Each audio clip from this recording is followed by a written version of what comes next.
The anger that I have for the changes that's come to this community, and I feel it every day, is not good. That's not good. That's not something I want to feel. I want to, you're supposed to accept change and embrace it, even if it is not necessarily wanted. I just never thought my community would look like this. And it's not even my community anymore. I can't say that. Like, I don't know what this is.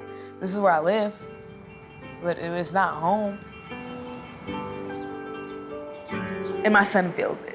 When I take him to parks, like I took him to Laurelhurst and the little boys won't play with him.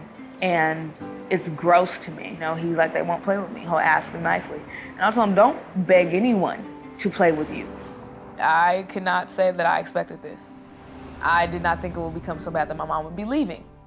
So I really don't care if it was considered a ghetto. I'd take that over this any day.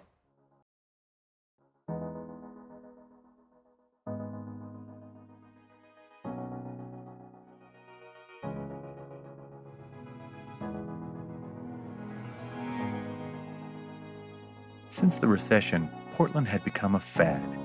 Its revitalized neighborhoods and quirky Northwest lifestyle had caught on with the nation. Everything sells. There's a value for literally everything in inner North and Northeast Portland. If it doesn't sell to a homeowner, then it sells to a developer who's going to tear it down and redevelop it. I surveyed living room agents last year, and 40% of all the first-time homebuyers receive gift funds. Homebuyers that do not have access to gift funds from parents, from inheritance, are at a huge disadvantage. Gentrification in Albina had merged with a citywide real estate bubble that was bringing in speculators from all over the country. And as home prices climbed and vacancy rates stagnated, rents went through the roof. What we started hearing was significantly different than we heard in previous years. Entire buildings, 150% increases in 30 days. Seniors who are not taking half of their medications, people having to cut their food budgets in half and not eating as often. In the state of Oregon, 40% of people are now renters, 49% of people in Portland.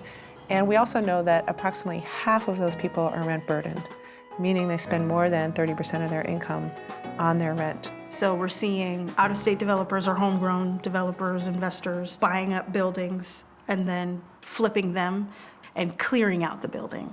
This widespread displacement that's happening to people of all races, of all backgrounds, is unprecedented.